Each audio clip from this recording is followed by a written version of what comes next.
কিছু কিছু বিষয় এমন আছে যে সমস্ত বিষয়ের কারণে রোজা ভাঙে না, কিন্তু অনেক মানুষ মনে করে কি রোজা ভেঙে যায়। এরকম 17টা বিষয় নিয়ে আলোচনা করব, যেগুলোর ভয় পাওয়ার কোনো আশঙ্কা নাই, ভয় পাওয়ার কোনো কারণ নেই, আপনার রোজা ভাঙবে না ইনশাআল্লাহ। রোজার কথা ভুলে গিয়েছি, কেউ যদি রোজা ভেঙে যায়, এমন কিছু করে ফেলে অনিচ্ছাকৃত, রোজা যে আছে তার স্মরণই নাই, তাহলে তার রোজা ভাঙবে না। সে ভুলে গেছে সে রোজা রেখেছে, পাকঘরে ঢুকে একদম ভালো করে খাবার খেয়ে নিল, কোনো সমস্যা নেই, তার রোজা হয়ে যাবে। কিন্তু স্মরণ আসার সাথে সাথে বিরত থাকতে হবে। স্মরণ আসলে আবার খেলে কিন্তু রোজা ভেঙে যাবে। আপনার কোনো বৃদ্ধ লোক রোজা রাখতে কষ্ট, সে যদি ভুলে কোনো কিছু খায়, আপনি তাকে স্মরণ করিয়ে দেওয়ার দরকার নেই। আতআমাহুল্লাহু ওয়া সাকাহু, আল্লাহ তাকে পান করিয়েছেন, আল্লাহ তাকে খাবার খাইয়েছেন, ভুলে গেলে এটাতে কিছু করার নেই। কিন্তু আপনি যদি দেখেন কোনো সামর্থ্যবান ব্যক্তি, শক্তিশালী মানুষ, সে ইচ্ছাকৃতভাবে খাচ্ছে, আপনি দেখলেন তারপরেও বললেন না, তাহলে এটা আপনার জন্য উচিত হবে না। কেউ যদি খাবার খেয়ে ফেলছে রোজা রাখা অবস্থা, আপনি তাকে বলবেন এই ভাই আপনি তো রোজা, খাবার খাইয়েন না। কিন্তু কেউ যদি দেখেন অনেক বৃদ্ধ, অনেক বয়স্ক, বার্ধক্যে উপনীত, শরীর অনেক দুর্বল, সে ভুলে খেয়ে ফেলছে, আপনি তাকে নিষেধ করার দরকার নেই, খেয়ে ফেলুক।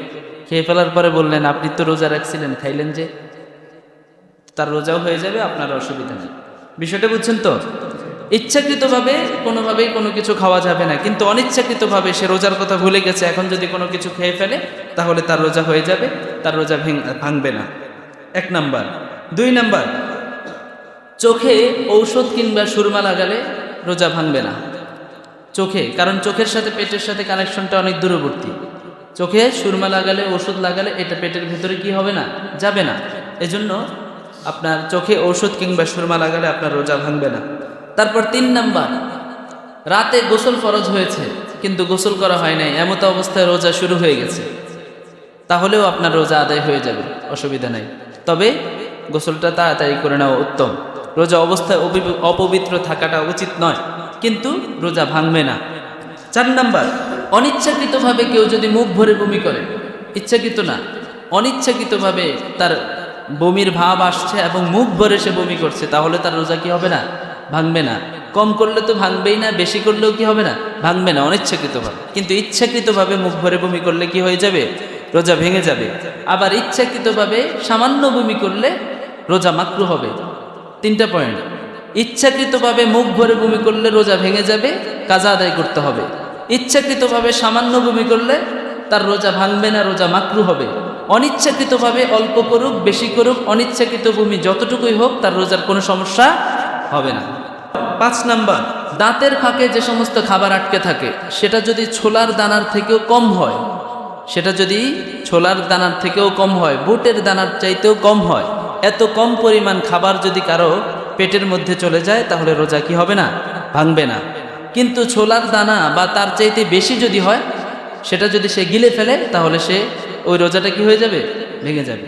অনিচ্ছাকৃতভাবে ধোঁয়া, অনিচ্ছাকৃতভাবে ধোঁয়া, আগরবাতির এই যে ধোঁয়াটা, এগুলো যদি অনিচ্ছাকৃতভাবে তার নাক দিয়ে, মুখ দিয়ে, গলার ভিতরে প্রবেশ করে ফেলে, তাহলে তার রোজার কোনো সমস্যা হবে না। কিন্তু খবরদার, ইচ্ছাকৃতভাবে নাক দিয়ে, ইচ্ছাকৃতভাবে মুখ দিয়ে আগরবাতি অথবা যে কোনো ধোঁয়া, এটা পেটের ভিতরে প্রবেশ করানো কখনোই জায়েজ হবে না।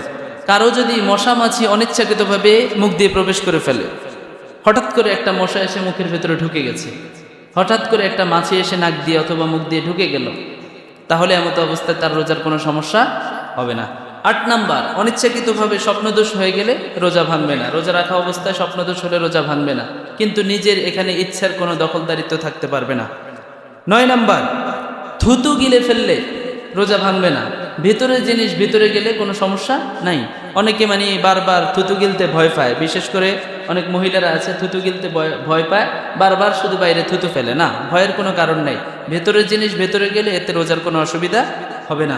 তারপর 10 নাম্বার, নাক দিয়ে যদি কারো রক্ত বের হয়, নাক দিয়ে রক্ত বের হলে কি হবে না, রোজা ভাঙবে না, অসুবিধা নাই, নাকসির হলে।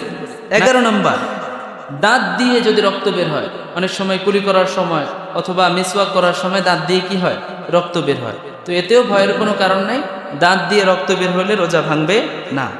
12 নাম্বার, চোখে যদি ড্রপ দেয় অথবা মহিলারা যে আইলাইনার ব্যবহার করে, এই আইলাইনার ব্যবহারে রোজা ভাঙবে না, অসুবিধা নেই, চোখের সাথে যে কোনো কিছুতে রোজা ভাঙবে না।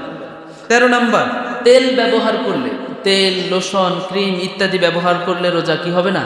ভাঙবে না। অনেকে ভয়ে তেল লাগায় না রোজা রাখা অবস্থায়, না, এগুলো ভিতরে যেহেতু যাবে না পেটের ভেতরে, এগুলোর সাথে রোজা ভাঙা না ভাঙার কোনো সম্পর্ক নাই। তারপরে আসেন 14 নম্বর, প্রয়োজনে কেউ যদি তরকারির স্বাদ নেয়, একটু আগে আলোচনা করলাম, প্রয়োজন হলে কেউ যদি তরকারির স্বাদ নেয়, যে সে রান্না ভালো করে পারে না, এখন স্বাদটা না নিলে লবণ বেশি হয়ে যাবে, কম হয়ে যাবে, তরকারি একদম নষ্ট হয়ে যাবে, এরকম যদি আশঙ্কা থাকে তাহলে সে জিভের মধ্যে তরকারির সামান্য স্বাদ অনুভব করতে পারবে, এতে কোনো কি হবে না? অসুবিধা হবে না। কিন্তু প্রয়োজন নাই, তার মাপ একদম অ্যাকুরেট, সবসময় পাকায়, সব সময় তার রান্না ঠিক হয়, টেস্ট করার প্রয়োজন হয় না, তাহলে তার শুধু শুধু স্বাদ নেওয়ার কোনো দরকার নাই রোজা থাকা অবস্থায়। তারপরে আসেন 15 নম্বর, ইনজেকশন দিলে তাহলে তার রোজা ভাঙবে না। রোজা রাখা অবস্থায় প্রয়োজনে অসুস্থতার কারণে সে যদি ইনজেকশন দেয় তাহলে রোজা ভাঙবে না। কিন্তু সে যদি এই উদ্দেশ্যে ইনজেকশন দেয় যে শরীরের মধ্যে ক্যালসিয়াম আসবে, শক্তি আসবে, এরকম ইনজেকশন দেওয়া তার জন্য উচিত হবে না। এমনি অসুস্থতার কারণে সে যদি ইনজেকশন দেওয়ার প্রয়োজন মনে করলো তাহলে সে ইনজেকশন দিবে, এতে কোনো তার রোজা ভাঙবে না। তার 16 নম্বর, রোজা রাখা অবস্থায় আতর, পারফিউম, সেন্ট, বডি স্প্রে, হালাল যে সমস্ত পণ্য আছে এগুলো ব্যবহার করলে তার রোজা ভাঙবে না। অনেকে আতর দেয় না ভয়ে রোজা ভেঙে যায় কিনা, না, ভাঙবে না, অসুবিধা নেই, বেশি বেশি ব্যবহার করতে পারবেন, কিন্তু নাক মুখ দিয়ে আবার এটা প্রবেশ করালে অসুবিধা। রোজা অবস্থায় পারফিউম, আতর, সেন্ট, বডি স্প্রে যা ইচ্ছা তা ব্যবহার করতে পারবেন, যদি হালাল হয় কোনো সমস্যা নাই, রোজার কোনো ভাঙবে না। তাহলে আমরা অনেকগুলো গুরুত্বপূর্ণ বিষয় নিয়ে আলোচনা করলাম, সবার মাথায় ঢুকেছে তো ইনশাআল্লাহ? অত্যন্ত গুরুত্বপূর্ণ। আমরা রোজা রাখলাম কিন্তু রোজা যদি আমাদের পরিপূর্ণভাবে না হলো, রোজা রাখলাম ভুলবশত আমরা এমন কিছু করে ফেললাম যেগুলোর কারণে রোজা ভেঙে যায়, তাহলে সেটা আমাদের জন্য রোজা রেখে, এত কষ্ট করে ক্ষুধার্ত থেকে রোজা রেখে কোনো লাভ হলো?